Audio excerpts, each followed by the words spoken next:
अर्जुन पूछते हैं, हे पुरुषोत्तम, ब्रह्म क्या है, अध्यात्म क्या है, कर्म क्या है, अधुभूति अधिदेव क्या है।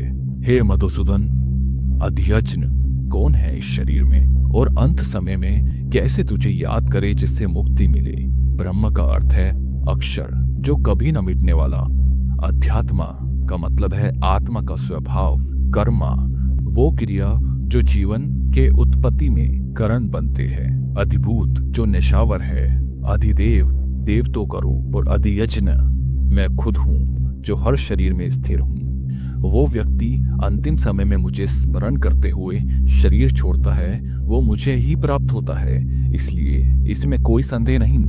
अंत समय में व्यक्ति जिसका स्मरण करता है वही भाव लेकर अगला जन्म पाता है।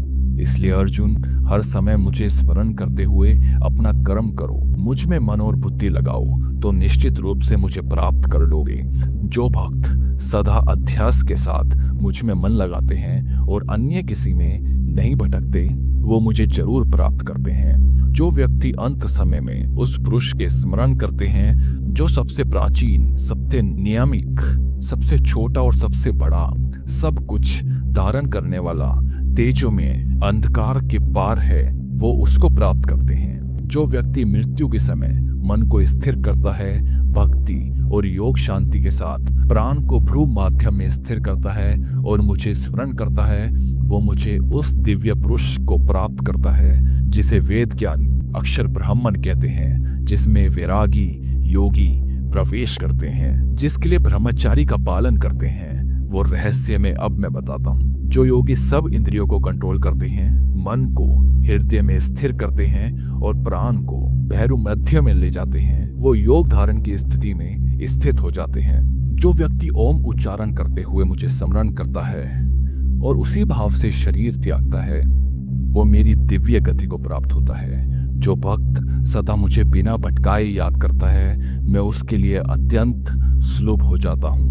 जो महात्मा मुझे प्राप्त कर लेते हैं, वो इस दुख में और अशाश्वत जगत में फिर कभी जन्म नहीं लेते।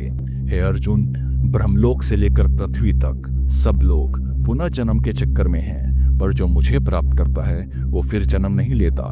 ब्रह्मा के एक दिन में 1000 युग होते हैं और रात भी उतनी ही होती है। ये ज्ञान योगी लोग जानते हैं।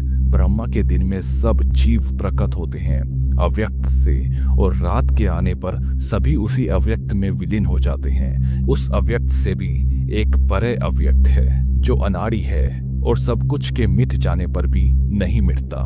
वो अक्षर, अव्यक्त और परम गति है, जिसे पाकर व्यक्ति कभी लौट कर संसार में नहीं आता।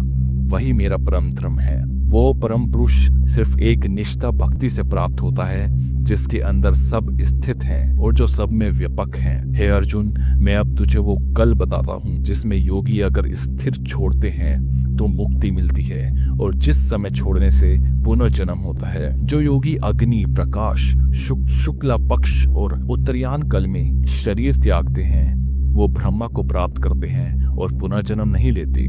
जो योगी धूम, रात, कृष्णा पक्ष में, दक्षिणा में शरीर छोड़ते हैं, वो चंद्रमसी लोक में जाकर फिर पुण्य जन्म लेते हैं। श्वेत मार्ग से योगी मोक्ष प्राप्त करते हैं और कृष्ण मार्ग से फिर से जन्म लेते हैं। जो योगी इस मार्गों को जानता है वो कभी भ्रमित नहीं होता। इसलिए अर्जुन, हर समय योग में स्थिर रहो। जो योगी मुझे जानकर भक्ति करता है, वो वेद, पाठ, यज्ञ, तपस्या और दान के सभी पुण्यों से ऊपर उठ जाता है और परम स्थान को प्राप्त करता है।